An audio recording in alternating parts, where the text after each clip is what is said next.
இந்த சிக்கன் பசந்தாக்கு நம்ம தேவையான இன்கிரீடியன்ட்ஸ் என்னன்னு பார்த்துடலாம்.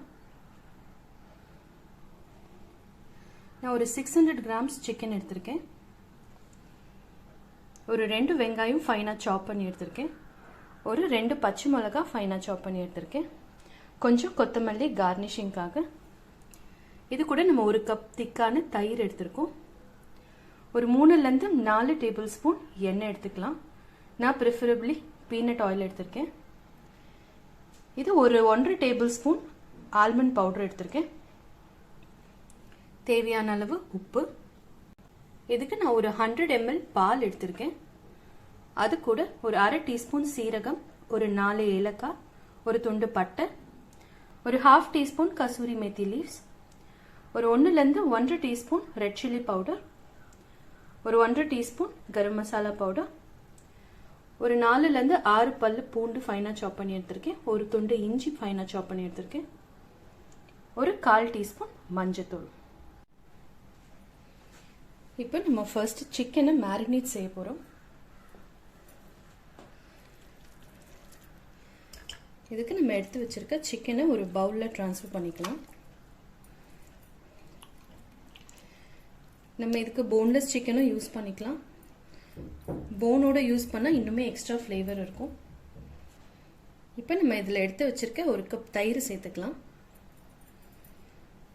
தயிர் இந்த சிக்கனுக்கு ஒரு நல்ல சாஃப்ட்னஸ் கொடுக்கும். இது கூட நம்ம எடுத்து வச்சிருக்க சில்லி பவுடர், கரம் மசாலா,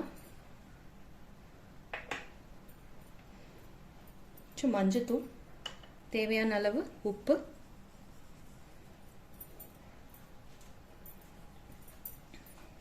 இது கூட அடிஷ்னல் இன்கிரீடியண்ட்டாக ஒரு 1/2 டீஸ்பூன் நெய் சேர்த்துக்கிறேன். இது நல்ல ஒரு சாஃப்ட் அண்ட் க்ரீமியர் டெக்ஸ்சர் கொடுக்கும். இப்போ இது ஒன்றா சேர்த்து நல்லா மிக்ஸ் பண்ணிக்கலாம்.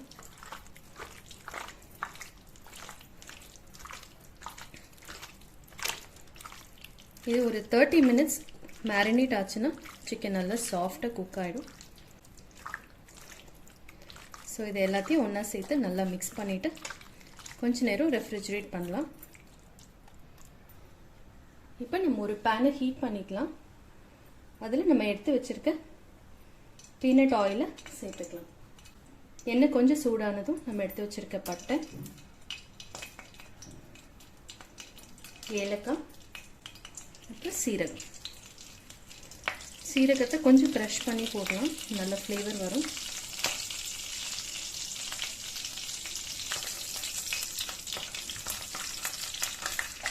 இது கொஞ்சம் ஸ்ப்ளட்டர் ஆகட்டும். ஆனதும் நம்ம எடுத்து வச்சிருக்க கசூரி மெத்தி லீவ்ஸ் கொஞ்சம் க்ரஷ் பண்ணி இதில் சேர்த்துக்கலாம்.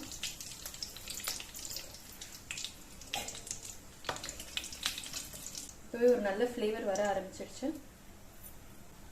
இதில் நம்ம கிரேட் பண்ணி வச்சிருக்க இஞ்சி, பூண்டு இதையும் இதில் சேர்த்துக்கலாம். கேஸை கொஞ்சம் சிம்லே வச்சுக்கலாம், ஏன்னா எதுவுமே தீயாமல் பார்த்துக்கலாம். இதை நல்லா வதக்கிக்கலாம்.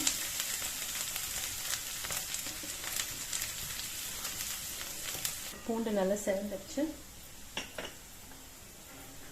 இப்போ நம்ம எடுத்து வச்சிருக்க வெங்காயத்தை இதில் சேர்த்துக்கலாம். சேர்த்துட்டு ஒரு வாட்டி நல்லா வதக்கிக்கலாம்.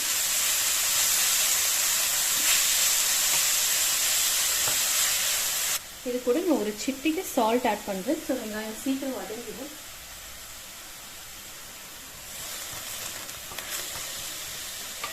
இந்த டிஷ்ஷை நம்ம குயிக்காக ஒரு 1/2 an hour செஞ்சு முடிச்சிடலாம். சிக்கன் மட்டும் நம்ம மேரினேட் பண்ணி வச்சிட்டோம்னா சீக்கிரமாகவே குக் ஆகிடும். இது கொஞ்சம் நேரம் வதங்கட்டும்.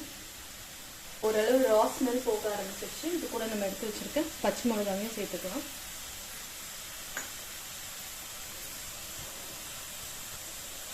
இதில் ஸ்பைசஸ் உங்களுக்கு தேவையான அளவு நீங்கள் ஆட் பண்ணிக்கலாம்.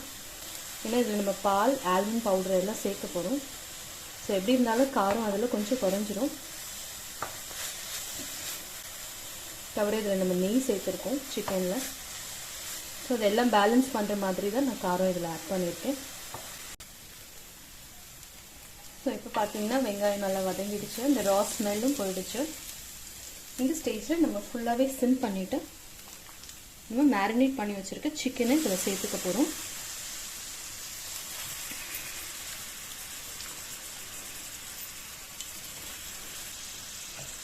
சேர்த்துட்டு நல்லா மிக்ஸ் பண்ணி கொடுத்துரு.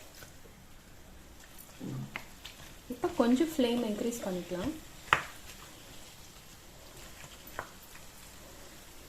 இதுக்கு நமக்கு தண்ணி சேர்க்கணும்னு அவசியம் இல்லை, இன்னும் சிக்கன்லேருந்தே தண்ணி விடும். இப்போ நான் இதை ஒரு லிட் வச்சு ஒரு 10 to 15 மினிட்ஸ் இதை குக் பண்ண போகிறேன். 10 மினிட்ஸ் ஆயிடுச்சு. சிக்கன் எப்படி குக் ஆகிருக்குன்னு பார்க்கலாம். இப்போ எவ்வளோ தண்ணி விட்டுருக்கு பாருங்கள். நம்ம தண்ணியை சேர்க்கல, ஆக்சுவலி 70% குக் ஆகிடுச்சு. இன்னும் ஒரு 10 மினிட்ஸ் நம்ம க்ளோஸ் பண்ணி சிக்கனை குக் பண்ணிக்கலாம்.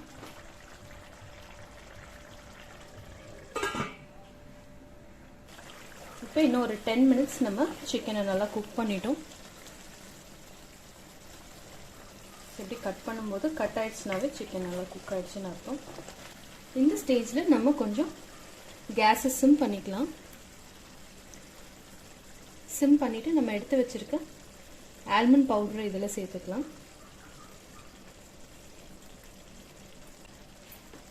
இதில் நம்ம கொஞ்சோண்டு கரம் மசாலாவை இந்த லாஸ்ட் ஸ்டேஜில் கொஞ்சம் ஸ்ப்ரிங்கிள் பண்ணிக்கலாம். அந்த ஃப்ளேவர் இந்த சிக்கனில் நல்லா என்ஹான்ஸ் ஆகும். இது கூட நம்ம எடுத்து வச்சிருக்க பாலையும் சேர்த்துக்கலாம்.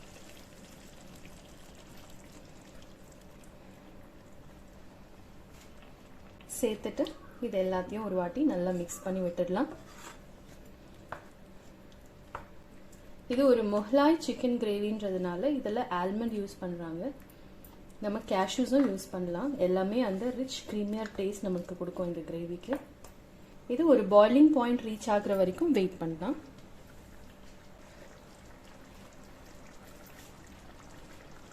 இந்த ஸ்டேஜில் நம்ம உப்பு சரி பார்த்துக்கலாம்.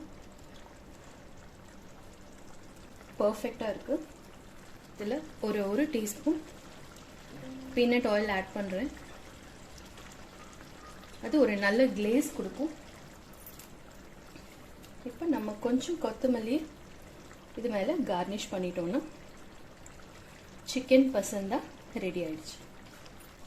இது கூட ghee rice, garlic fried rice, paratha, naan, chapati இது எல்லாமோட ரொம்ப நல்லாயிருக்கும். அண்ட் ரொம்ப ஈஸியாக ரொம்ப குயிக்காக செய்யக்கூடிய ஒரு சூப்பரான சிக்கன் கிரேவி. கண்டிப்பாக ட்ரை பண்ணி பார்த்துட்டு உங்கள் கமெண்ட்ஸை என்னோட ஷேர் பண்ணுங்கள். சூப்பரான சிக்கன் பசந்தா ரெடி.